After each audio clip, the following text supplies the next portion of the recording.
your mic. There we go. Welcome back, everybody. You may perceive fewer people sitting in the room. That is not because this is any less interesting. It's just because there are a whole bunch of other special sessions going on. So as our panelists come up and take their seats, I would invite all of you, right, to not be shy, get up close so we can see you when you want to ask questions. You know, it's not a requirement because you can always use Slido.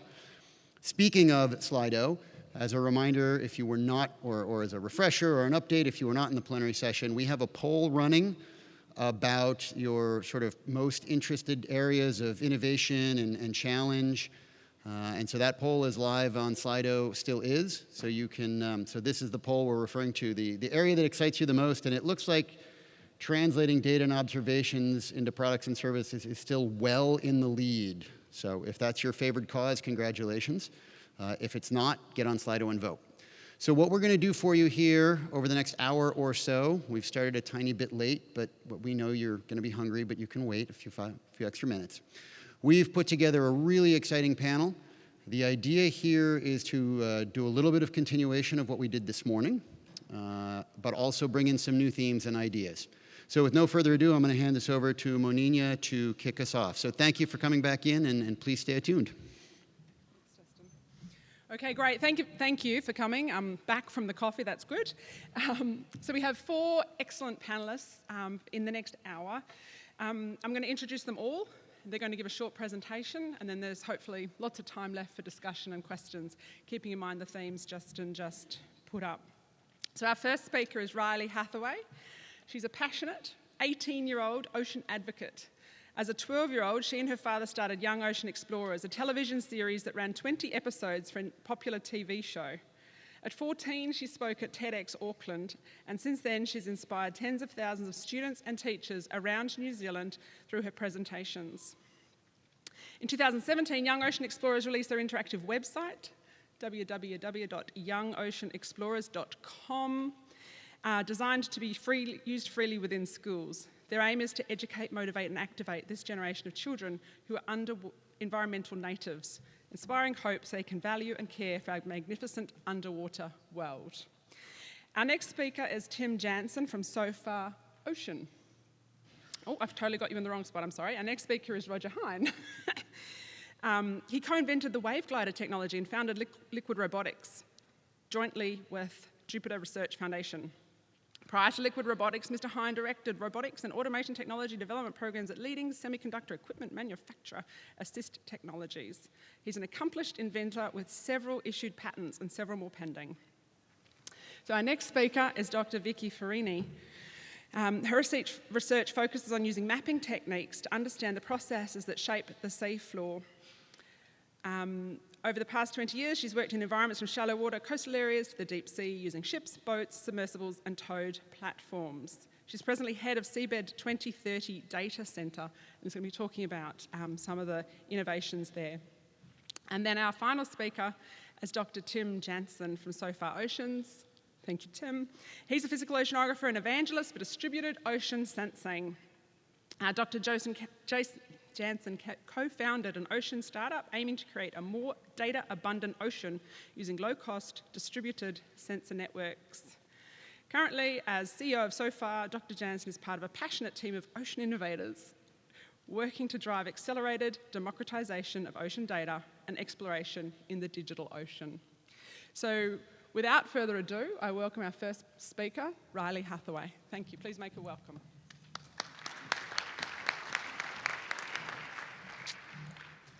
Aloha and kia ora everyone. I'm Riley Hathaway. I'm 18 years old and I'm from New Zealand. And with my dad Steve, who's an underwater cameraman, we've created Young Ocean Explorers. I do have a slideshow, but I'm not sure how this works. Oh, there it is. Oh, okay. Young Ocean Explorers is all about my dad taking me on adventures into the underwater world. We create videos for kids aged 5 to 13. And how Young Ocean Explorers all started was when I was 12, I had to do a school project, and I decided to make a video on turtles eating plastic. I interviewed New Zealand's turtle expert and asked him questions that kids would like to know. My dad then helped me put together this video, and I showed my brother's Year 6 class, which is around 10 years old.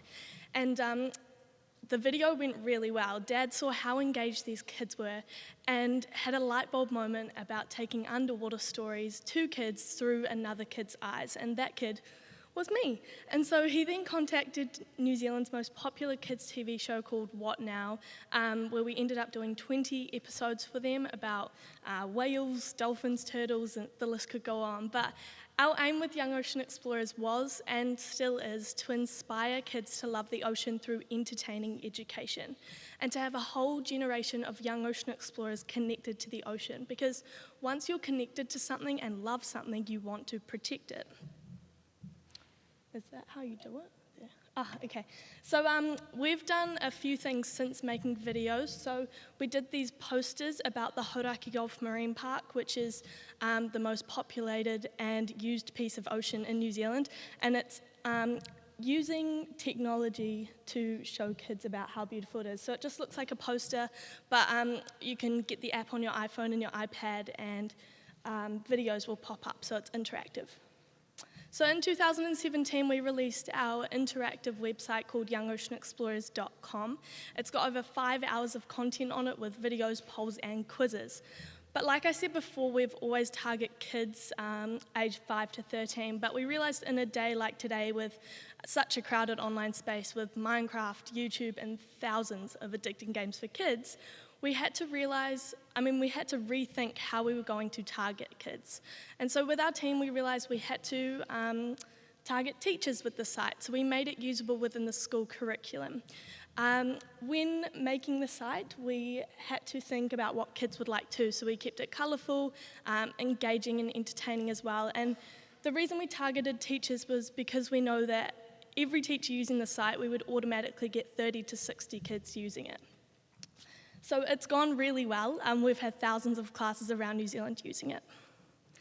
So in November, we've got 90 new minutes of content coming out. It's called Young Ocean Explorers Rangatahi, and Rangatahi means young people in Māori. So Māori are the Indigenous people of New Zealand, and so these new videos are all about our new presenter Tiki taking me on adventures through New Zealand, showing me the Māori worldview and perspective of the moana, the ocean. And so I want to show you the quick intro to that. Oh, there's no sound. That's sad.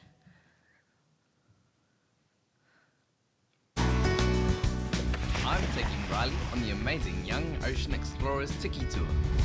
Tiki, I'm loving having you on the Young Ocean Explorers team. We're going to Te Tai Tokerau to show Riley a whole new way of looking at and falling in love with the ocean through the eyes of Māori. So speaking of rangatahi, or young people, what's so cool about this next generation of kids is that they're not only digital natives, like I touched on before, they're also environmental natives. They know what's going on and they want to make a difference. And so, that's why we target kids. But something we're concerned about is that they're constantly bombarded by messages that the world is doomed. And I think that's a recipe for hopelessness. We don't want kids feeling hopeless and overwhelmed. We want them feeling positive about the future. And so one of Young Ocean Explorers' main aim is to bring the awe and the beauty and the wonder of the underwater world to kids so that we can empower them to make a difference. Now, our next project is called the 21-Day Challenge, and it's called Restoring the Health of the Hauraki Gulf Marine Park. So like I said before, it's the most populated and used piece of ocean in New Zealand. And so the 21-Day Challenge will teach kids all about what this place is, what species live there, what issues are going on, and some stories about people making a difference in the Gulf. And it will be over 21 days in a classroom, but our goal for this is to have 60,000 kids doing this challenge by the year 2021 in the lead up to the America's Cup. And so within this 21-day challenge, there are 3 challenges each student in the class will have to do. The first one is pick up at least one piece of plastic in their community every day. And if we had 60,000 kids doing this, we would have stopped at least 1.2 million pieces of plastic from entering the ocean, which I think in itself is incredible. The second challenge is to make a 60-second campaign video about an issue that's happening in the Gulf and a way they can help it, and they'll have access to my dad's footage. And then the third challenge is to create a strategy to get this message and this video out far and wide. And we truly believe that children are the game changers. They have such an influence on their families, communities, and the world. And so that's why we target them. The 21-day challenge is scalable and is transferable to any challenge. So our end goal with it is to have 21-day challenges all around the world that any kid can relate to and any kid can take part in. So our aim with the 21-day challenge is to use the America's Cup in New Zealand as as a first step to getting 21-day challenges out there to kids all around the world. Oh. We're learning to adapt quickly in a rapidly changing world and on how we reach our target audience and how to get important messages across.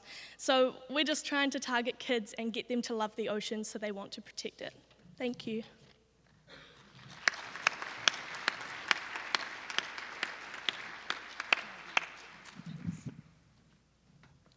It's wonderful. Thank you. This is really a fun conference for me to be at. It's an honor to be up here. I was in Venice in 2009, and it was a very impactful event for myself and for my company, Liquid Robotics. If there's anybody that knows me, it probably is as the wave glider guy. My colleagues and I invented the wave glider in 2005. In 2007, founded Liquid Robotics. In 2016, Boeing acquired Liquid Robotics. And I stayed on for a while, but now I'm actually independent. I'm on my own. So I'm not here selling anything. All views are my own and not those of my sponsor. Why don't we, is this green button? Good. All right, so the panel topic today is recent and needed innovations in science, technology, and economics that may have an impact on ocean ops. I want to focus on needed economics. There's a lot to that, and I was thrilled this morning to hear this coming up a number of times. But my main thesis is that there really is an opportunity for a breakthrough in ocean obs in the next decade if the economies of scale can be gotten right. This definitely applies to USVs, but it applies in many other areas too, I believe. 50 years ago, the Apollo program put people on the moon, and that program was done for that purpose. But it was also lauded for its technology trickle-down that would go into consumer spaces. And that flow of large government research program to generate technology and then flow out to the world is definitely something that occurred and continues to occur. Today, we much more look at the flow the other way. In that time, Silicon Valley venture capital has been responsible for Fairchild Semiconductor, for Intel, for Google, for Apple, for the most valuable companies in the world today, and for creating some of the most compelling, powerful technologies that are reshaping the way we do science and everything else. Even GoPro, a company founded by surfers so that crazy people can film themselves showing off to their friends, has created a pretty compelling sensor. For very low cost, you can correct incredible data rate. Here, John Burns from the University of Hawaii has taken a GoPro, put it on the bottom of a Liquid Robotics unmanned surface vehicle, and collected imagery from the reef. There's no sonar, no LiDAR, not even GPS used to create this compelling 3D model of a reef. What's needed here, obviously we need the university research centers, that's a pillar of ocean obs. Consumer technology adds an incredible injection of capability. In this case, we need a lot more unmanned surface vehicle time to really make this a compelling thing. And for that, we need to work on the economics. I think that's possible.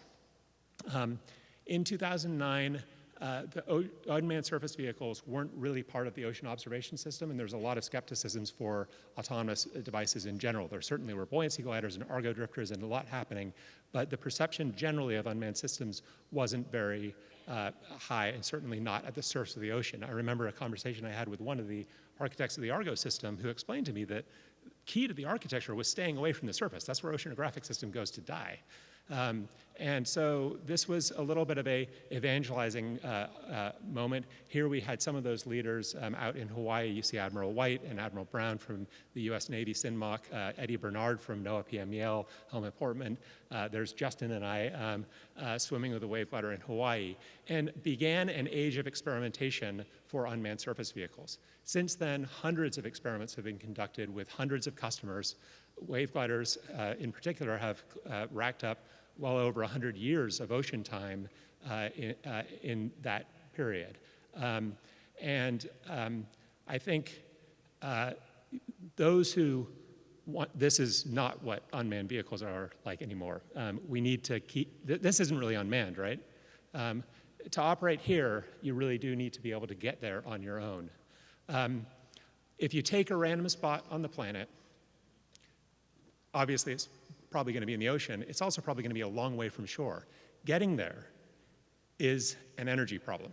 Now, we heard this mentioned this morning. There's a wonderful announcement from the U.S. Department of Energy. That's great. And there's another session happening right now about those energy systems. Robots need energy. In science fiction, they don't have it. And too often in the ivory tower, they aren't really given, and I know this audience appreciates that. But the surface of the ocean, thankfully, is rich with energy. We have wave power. The wave gliders take that up and down motion of the waves and convert it into forward propulsion. Sail drones use wind energy. And of course, all sun energy is used by both. These energy sources can solve this problem of getting equipment into the ocean sustainably. Also, thankfully, since OceanObs 2009, that consumer investment has brought to us much better value in our energy systems. Lithium-ion battery prices have plummeted. Even solar panels prices have come down by about 75% just in the last 10 years. They've also gone up tremendously in performance. The early solar panels we had in wave gliders were 12%. They're now twice as efficient. So this will benefit, and I think will allow for a lot of different types of devices to be deployed in the next 10 years. So how do we apply economies of scale to ocean observations? It's interesting how the quantities that you hear are all over the map. And I think that that's something that, not just on this topic, on a lot of things, that's something that I think we really need to hone in on, or what is the right scale so that we can get the economies right. This is not the right scale. Right now, generally, unmanned surface vehicles have been used in solitary deployments. This is a photograph taken from a public highway in 2015 off the coast of the Big Island. It was interesting hearing the talk in the bar about what this was. I couldn't tell them, actually. I knew it wasn't University of Hawaii laying fiber optics, which was what they thought. It was that sort of straight line, 20 dots holding position precisely and moving in formation. Well, those were wave gliders, and it was a demonstration of a fleet modality where you're not just using one sensor, but you're using an array of sensors. Arrays of arrays will build, the economies of scale can take off. I'm really proud of what we've done with unmanned surface vehicles. This was about 10 years before that photograph taken, the whaleophone that originally inspired the wave glider in Hawaii, this pelican box listening to whales. But I think I honestly am really excited about what's going to happen in the next 10 years as the rubber meets the road and as economies of scale start to apply. You have no fuel cost. You have no labor cost per data point. You only really have the manufacturing costs, and manufacturing costs will drop precipitously as you move from ones to tens to hundreds to thousands. You don't really have to get to millions to get enormous economies of scale and value, not just in cost, but in reliability and performance. So there's this virtuous cycle that can take off. We need people to think big. We need to really connect in reality to what the most important variables are to apply this. And I think that there's a tremendous opportunity if we can get it right in the next 10 years. Thanks.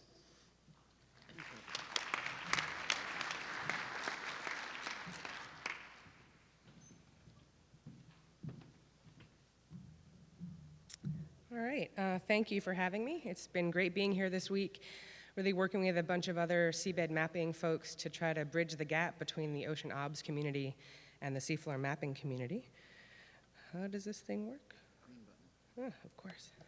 Whoops, how do I go back? The red button. There we go. So seafloor bathymetry, I would argue, is an essential ocean observation.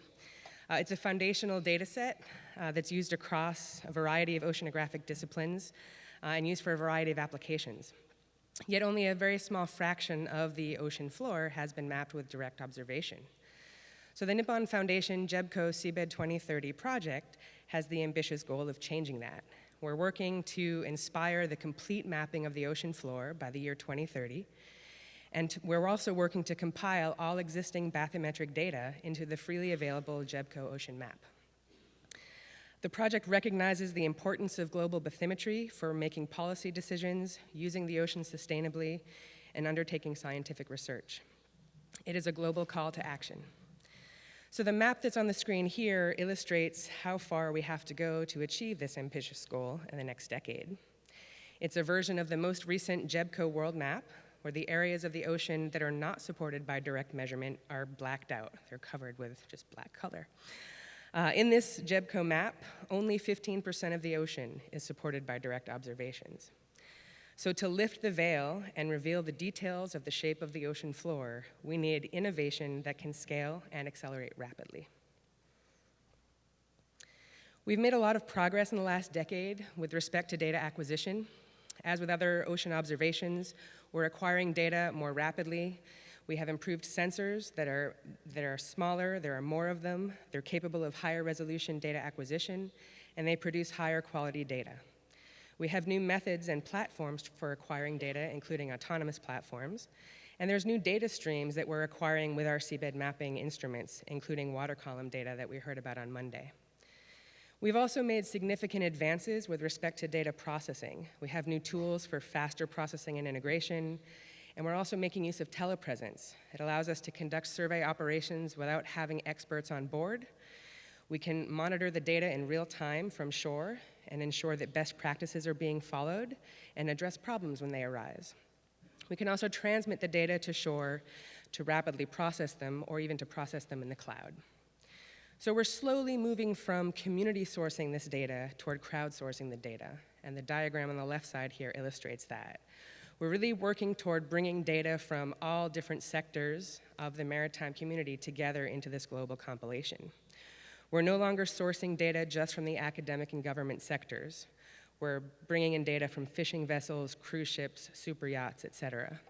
We envision a future where any echo sounder-equipped boat can contribute data to this effort. We're just beginning to utilize cloud computing and distributed data processing to speed up the process of creating products, and we're starting to get a glimpse of what a data-rich ocean could look like. We're beginning to think about how we might be able to use big data approaches for processing and producing data products. Yet even with these advances, the effort to acquire the necessary data and produce it remains massive, but we're very clearly on the cusp of a new era. Over the past decade, we've also made big strides with respect to data standards and data sharing. Through the adoption of standards, we've improved interoperability. The use of web services and APIs has broadened discovery and access, allowing us to connect data resources archived in systems that are distributed globally. And I have just a few examples of some of those on the left side of this. There are many, many more examples of data assimilation efforts that are happening all over the world. This is a really important first step toward data integration, because if we can see what data are out there, it helps us better understand how to start to piece it together. We are getting increasingly large volumes of data in the public archives. The larger plot or map on the right side that's dominating the screen there is from the IHO Data Center for Digital Bathymetry, which serves as the International Archive for Seabed 2030, and it's hosted by NOAA. Data from nearly 3,000 cruises are currently available in that archive, and that includes data from research vessels, government vessels, and now industry vessels. And these data are freely available to the world. We're also developing crowdsourced bathymetry standards and mechanisms for sharing crowdsourced data through the Data Center for Digital Bathymetry. We've also had recent advances with industry partners starting to share with us information about existing data that's not yet available. And the map down in the bottom right corner indicates some big red hotspots where some of those data exist. So getting a good understanding of where these data exist will help us to better utilize the assets that we are to go acquire new data to fill the gaps. It's really critical to coordinating new data acquisition and to avoid duplicating effort. So achieving the goals of Seabed 2030 relies not only on technical innovation, but also social innovation. We're really challenged to build a global network with functional mix of top-down and bottom-up coordination and cooperation. A project of this magnitude really relies on, all hands on deck to try to get this done. Many are already heeding the call to action by contributing data, and the map shown here highlights the countries from which data have been contributed into the current JEBCO map. We're beginning to bring stakeholders from all sectors of the maritime community together. For many years, we've had close coordination and sharing of data between academia and government. We're starting to get industry to fit into the puzzle here, and then the next piece will be the public. We're really challenged to establish new ways of doing business that will bring all stakeholders to the table, and to ensure that the rising tide lifts all boats. Within the research community, we have the opportunity to work across disciplines, and I think that's one of the most important things about this week. We can start to think about how to coordinate our efforts and leverage seagoing assets and deployed platforms to acquire multidisciplinary data throughout the global ocean, including the seafloor. It's a very exciting time in the field of seabed mapping and ocean observing. The opportunities are tremendous, and the data products and collaborative network that we're collectively assembling will undoubtedly have long-lasting effects and benefits for the ocean and the planet. Thank you.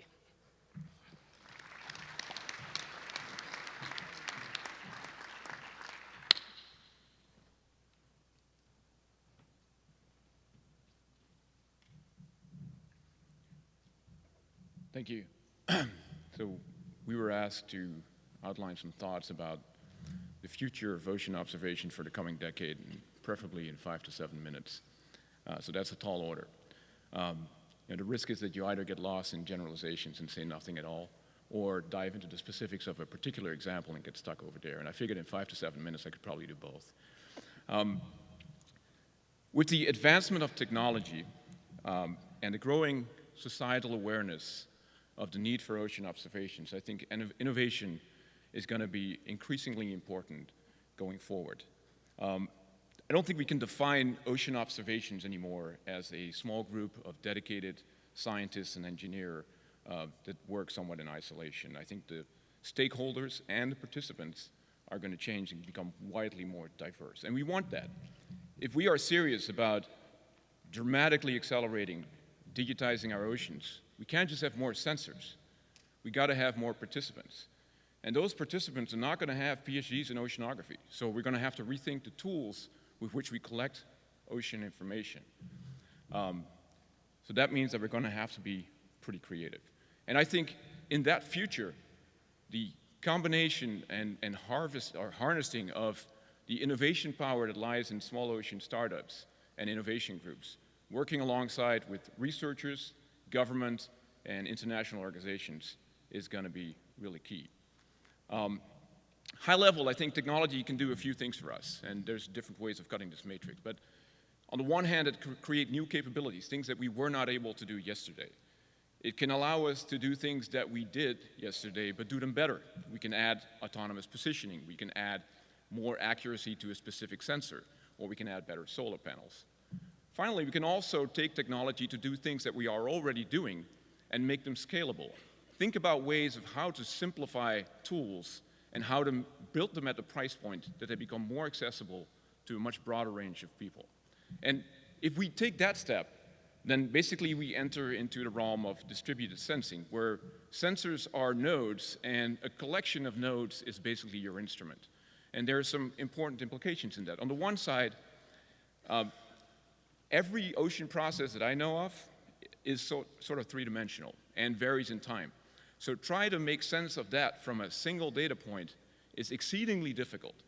Having a distributed network of sensors, even if they may not achieve the individual accuracy of what one exquisite instrument could do, can provide much better and more useful information for initializing forward models, constraining inverse methods, or in general just improving or providing the empirical validation needed for theories. It also introduces redundancy. If you lose a node, you don't lose the instrument, which means you can deploy more risky. You can deploy instruments where you traditionally may not have wanted to do that. And finally, it opens up a pathway towards oceanic data abundance, and that may be the biggest contribution. On the one hand, it will improve immediately our ability to model and forecast in traditional physics-based models, just the integration of partial differential equations to forward propagate information in space and time. It will better constrain inverse models. And finally, it will start, I think, the process of a somewhat uncomfortable marriage between traditional physics-based models and more modern data-driven inference models. And I'm trying not to use the word machine learning, but I think we all know what I mean. There's one other thing, and I think what technology provides is that we have to make an explicit decision on whether or not to pursue another 2 decimals of accuracy or use those resources for creating simplicity and abundance. Implicitly, we've always made the decision, and it's not a natural thing to ask for a scientist or trained in the physical sciences to think about whether or not you want to have more accurate data. So implicitly, we're making that decision already, and I think going forward, we'll have to be more explicit about that. I don't know if my slides are available. Are they? Cool. Which one? Green button should advance. Sorry, big green button. Big green, okay, cool. So I just wanted to give you a quick example of what an extremely low-cost weather sensor network in the Pacific Ocean might do for us. Now, we all know that ocean weather forecasts in medium range, 5 to 7 days, are pretty inaccurate. If you compare like what I do here, comparison between a 7-day forecast and a hindcast, then the errors are pretty big. And the hindcast is not the truth either, so in reality, we don't really know what those errors are really going to be like. Now, a simple sensor network of a couple hundred sensors can provide immediately objective validation and quantification of what those errors might look like. It could provide the data needed to reduce those errors through data augmentation. That could be traditional data assimilation or inference models using the greater data abundance that we can create. It also provides a real-time early warning system. So a network like this, this is a shot from Hurricane Eric a few months ago, basically always provides real-time information. Although you have a fairly sparse network, systems like this will propagate through it and leave signals at some of the sensors. So you'll know you have an immediate validation of what your forecasts are going to look like. If you're overestimating the strength of the forecast, you really want to know that. Also, and finally, and this is something close to my heart as a physical oceanographer, we would have direct empirical falsification of our new ideas. For instance, the idea of ocean swell propagating from the Southern Ocean to California has been described by Walter Monk back in the 60s, and we still use those ideas for geometrical spreading and dispersion, creating really narrow band waves. The reality is if you apply that theory, waves that arrive on the California coastline would have a 5-degree directional aperture. We've never, ever seen waves with 5 degrees directional aperture. Turns out the ocean is not a homogeneous medium. There's lots of mesoscale turbulence, and we've just written up a theory to explain why these apertures are actually bigger. And that's cool, but it is a theory. So having direct falsification of these new ideas and theories is going to be incredibly helpful to advance both our understanding and our modeling capabilities of the ocean. So I want to leave it at that. There's just, the main takeaways for me is that innovation is going to be key, and we need to figure out a way to work together, from the smallest scales, the startups and individual scientists and innovation groups, all the way to large multinational organizations. And the last thing is that I think the choice between abundant and simple versus exquisite and sparse is something that we have been making implicitly, and we should start thinking about it more explicitly. Thank you.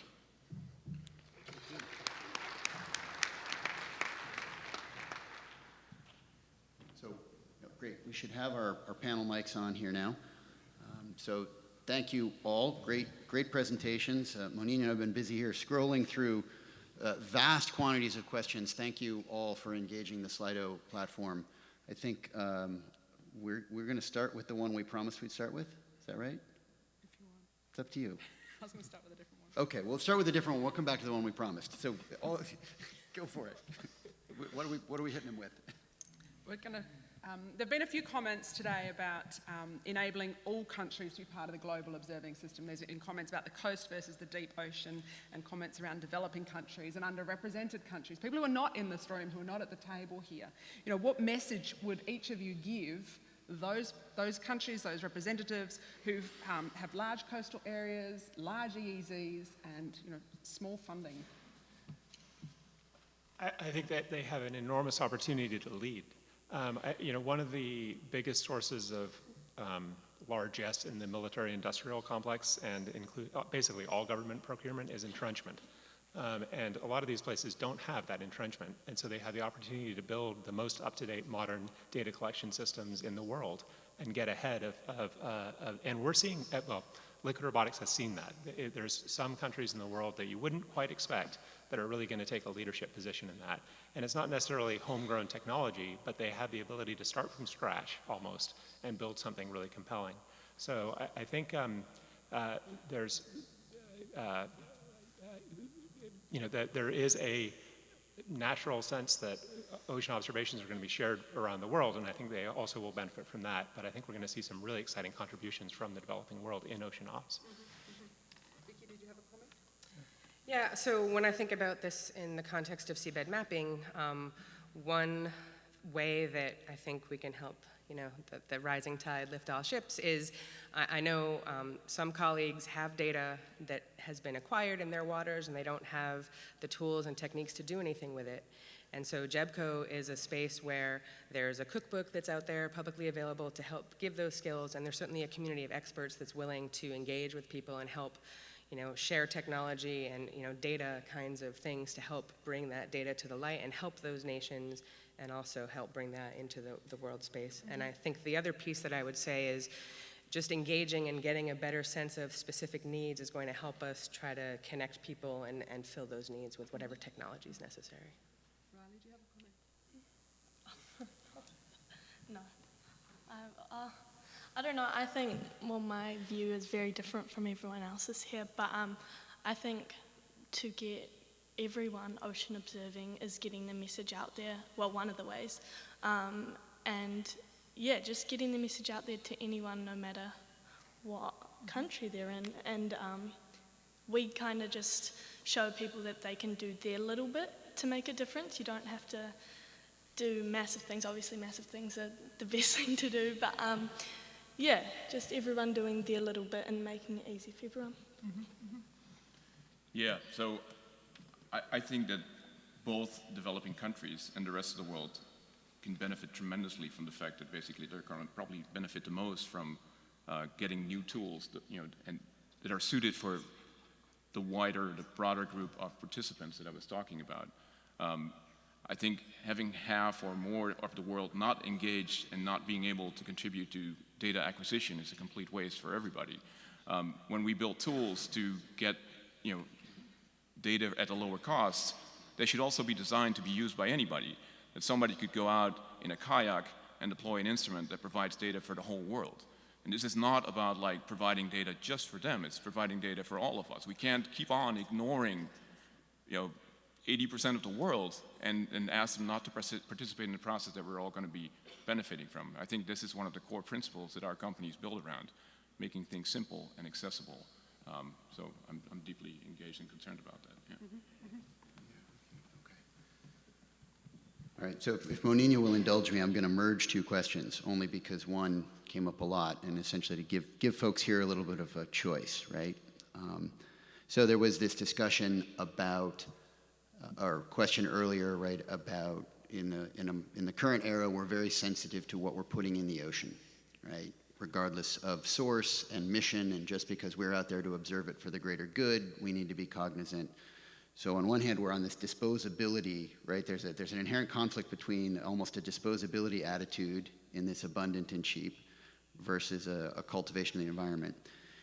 But the abundant and cheap is necessary to create this vast data abundance, which then democratizes data, which enables access. And so essentially, there's a dichotomy at work, and I'd invite you all to speculate a little bit about either ideas you already have for resolving that conflict a little bit, or even if you don't have ideas, but if you share concerns, right, as we think about this world of abundant data and democratization of data and cheap tools, it's okay for a panel like this for us to express concerns about the future as well as optimism. So I sense a real challenge here, and I'd really welcome you all to comment from your own distinctive perspectives on that general theme. So maybe I can start there. It is a concern, and it's legitimate, I think. And I think as companies, we have to be, as a community, I think we have to be responsible and take responsibility for it. I mean, there's a couple of layers to this. I think on the one hand, I think as a community, we have to have an open conversation about these things and understand each other where we're coming from. We have to make sure that the upside of what we do easily and by far outweighs the cost of it. And there's practical things that I think we can all commit to, is don't use non-biodegradable materials on something that is not tracked. If you don't know where it's going, then you probably shouldn't do that.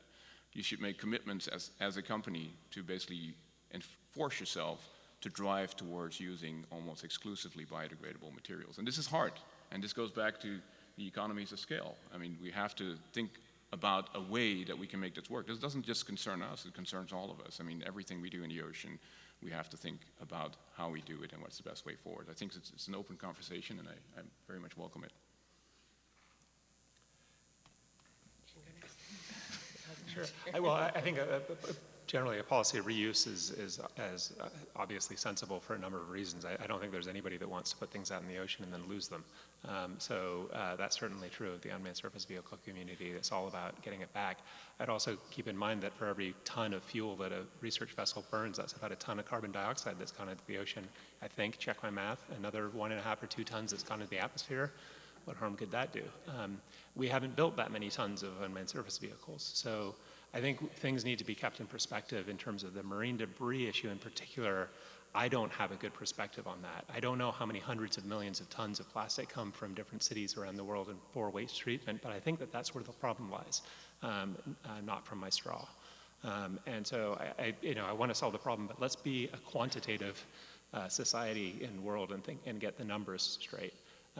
But obviously, as an ethical thing too, it's not just about that. We do want to make sure that we're leading, and fortunately, there's really no conflict here. Everybody wants to get their equipment back, and so we sometimes pay ridiculous amounts of money, probably put a lot of carbon dioxide into the ocean, going chasing it when it malfunctions, unfortunately. So I guess from my perspective, most of the sensors that we're using in platforms aren't really disposable. They all come back, right? They're pretty pricey.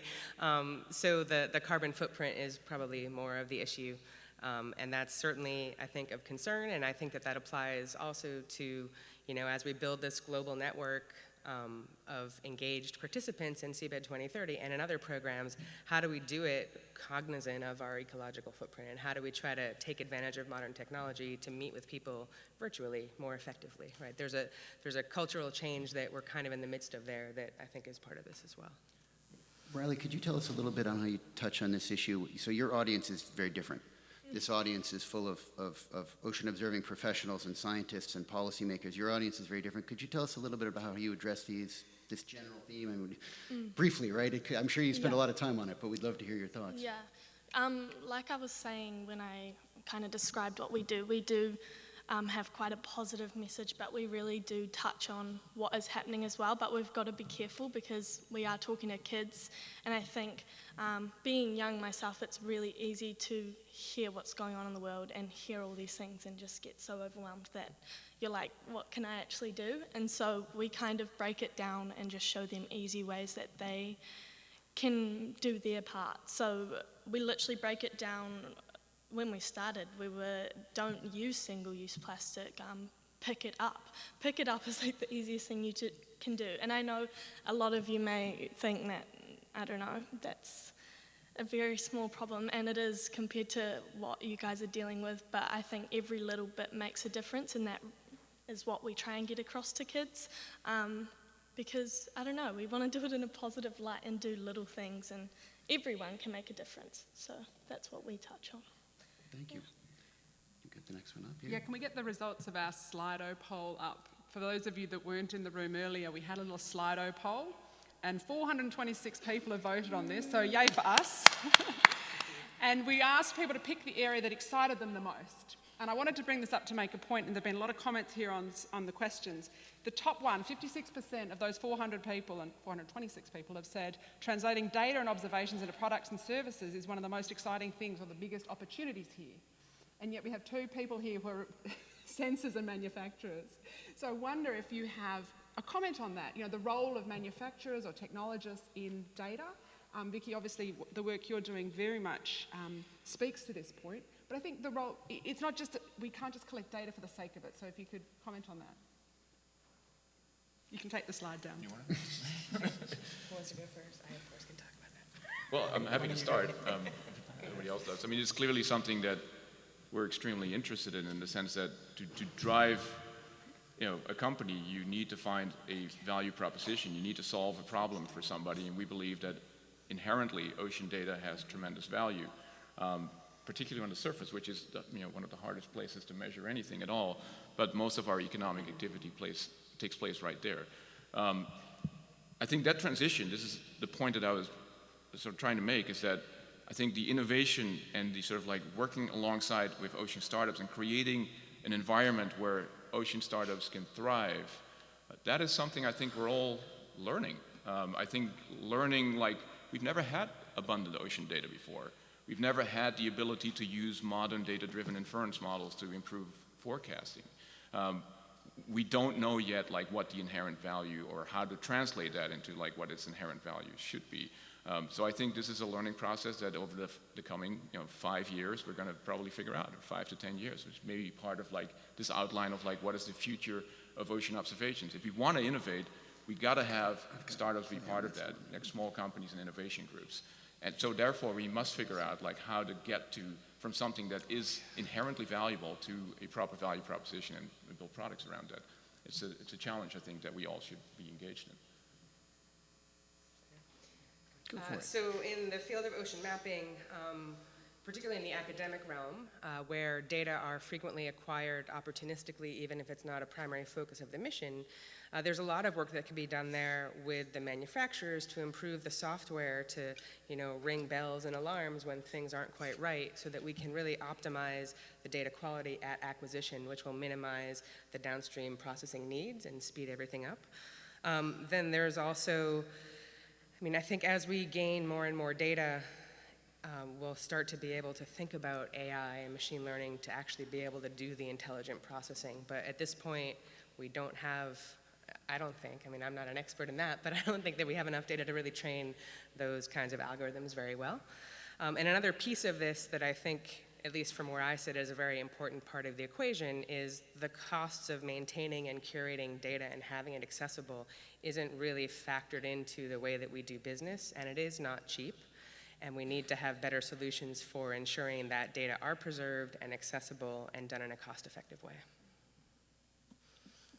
Yeah, I think there's a tremendous, so back to the economics. I wholeheartedly agree with the products and services, and I think that there's been a lot of really good conversation in this group at this conference about how to expand the group of people that support ocean obs for environmental purposes, because we all care so deeply about this planet. This activity, though, of ocean obs is funded largely by wealthy democracies, and those democracies have different constituents, and some of them don't actually feel that way. And we want to get them to, but I think that the good news is that you actually don't have to convert them to be able to offer extremely compelling value proposition to the entire population. And I think that there is a real opportunity in S2S forecasting, particularly in this regard. The National Academy of Sciences published a paper and a report in 2016, Next Generation Earth System Prediction, Subseasonal to Seasonal Prediction Strategies. And they go through a roadmap for 10 years of how this can be more important than or as important as the daily weather forecast to society. It doesn't really go to the economics of that, but if you're a business trying to decide whether to take down your almond trees because of you're not going to have enough rain, or how much energy you need to store for the cold winter, I think that forecasting on the quarterly and annual report scale is going to have an enormous economic impact, and that needs to be championed. It's not going to be something that I don't think a small business is going to do that. I think it's going to be done at a governmental scale, but I think that there's an opportunity. We just saw the Department of Energy pony up some money for energy systems. NOAA is part of the Department of Commerce. There's something that's been made of that. It's good in this case. Let's connect the dots to businesses, because that will drive forward ocean observations and everything else on a much larger scale, and we really need it. The climate is changing. Not even without that, the population is growing at such a rate, we have such an exposure, there's a tremendous value proposition. Weather risk hedging is $1 trillion business, and there's a lot of value that can be made. That gap, that time frame though, the seasonal, what has the business impact, I believe. Riley, I know that it was a little out of your stream, but if I can translate right, so you are a service provider, right? At the end of the day, you offer a very important service to young people and your fellow citizens. Could you help us in this crowd think about what kind of services and outputs and data products, I mean, you've seen various things outside, what can we do to empower you to do what you do for your community? What things, what services, what outputs would help you succeed? Oh, I actually don't. I don't know. Like, I don't know. We got all day. At the moment, how we're doing it is literally just online, and I think that's how we're doing it. We would love to get out there, and like, I don't know, do different kind of things and services. But I think right now, especially because, I don't know, this world is very digital, and kids are digital natives, it's kind of, that's what we can give, and we can make videos and have our website and stuff like that. So. Thanks. So that's there was a question that was asked earlier in the session, in this morning's session, that we didn't actually touch on, but the question was, is it more critical to educate the next generation in the real world, get them out, or to have this perfect online world? And I think Riley's comment that kids are digital natives is really important. Do you want to follow up on that? We would love to get out in the real world, because I think that is really important, and taking kids snorkeling and showing them what's happening, and that's just not realistic on a large scale if you want to reach that many kids, and that's why we make the videos, that's why we show them about it, to get them out there, to get, I don't know, them to tell their parents about it, and their parents going, oh, we should go and see the ocean if we've never seen it. Or I think, on a large scale, that's what we can do. And we do show a perfect online world. We do, which, but I think we need to show this positive world. And we do, like I said, touch on negative things, but I don't want to scare kids. There's too much of that nowadays that, yes, we need to know what's going on. There's so many horrible things going on, but if that's all we're learning about, that's not going to motivate us. We do show a positive world, but I think the underwater world is a positive world. The animals that we show and just showing about habitat and what they eat and everything, I think that's really cool. And It's really inspiring to have you have that really positive attitude and to be teaching kids. Do you get feedback from the kids themselves? What's their sense of excitement around science and technology? Are they enamored, or are they, Oh, kids. There was a photo on my slideshow that was at a school talk, and that's what I love to do. I love to go speak to kids, and afterwards it's so cool seeing all the kids just being like, now I want to do marine biology, or now they like, what's so cool about showing these videos is that kids can, see what they want to do out of it, what they want to observe about the ocean. And so, I love going and talking to schools and seeing the kids being really enthused about the future of the ocean and things that they can do. Like, I've had kids come up and being like, oh, I'm going to start a community cleanup, or I'm going to do this. And I think that's what we need. That's so cool. And it affects everyone else. Like I said, they can change the world. Kids are cool. Roger, I wonder if you or any of you would have any comments for Riley to pass on to this next generation of ocean observers. What should she be teaching them from your perspectives? Oh, I think it's just such a great thing, and I wholeheartedly agree that we need to get young people to see what I think most of us see and appreciate. That's what's outdoors. I don't want to be in here. I want to be out in that in that ocean, looking at what's in the reef. And I think that passion is something that we absolutely need to instill in young people. And I'd say just keep it up.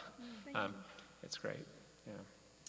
Yeah. So I was going to say that I think one of the most powerful things that our community has is the passion that drives us to do what we do. And some of us communicate that better than others, but the kind of work that you're doing is a good avenue for us to start to learn how to better communicate this passion, because as people, if it becomes personal, then they're going to care more, and the empathy is what we need from the public at large to actually care about the environment and the planet and do something about it. That's a tough question. As a physical oceanographer, of course, everybody should study physical oceanography. But in reality, I think the most important thing is that that's kind of pointless.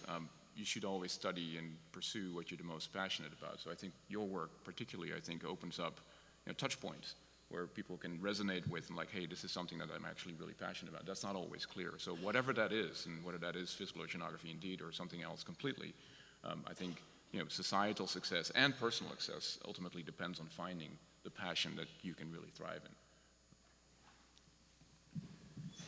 Great. Well, thank you all. We're sort of at our time limit here. Remind everyone that Slido poll is open.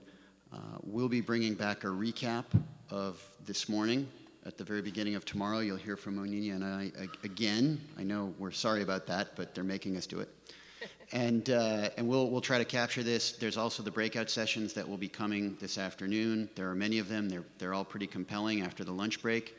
And so please do bear with us here as we continue to talk about innovation and disruption and sometimes challenging questions. But I think what I'd like to suggest we walk away with is this. I'm going to steal your words, Tim, this abundance of ocean data, right? Or a world of ocean data abundance. That will break down national barriers. It will break down economic barriers. It will change the way we approach a lot of the problems we think about. So I'm going to go to lunch with an optimistic mindset. If you join me in thanking our panel, thank you. And we appreciate you being here with us. Thank you very much.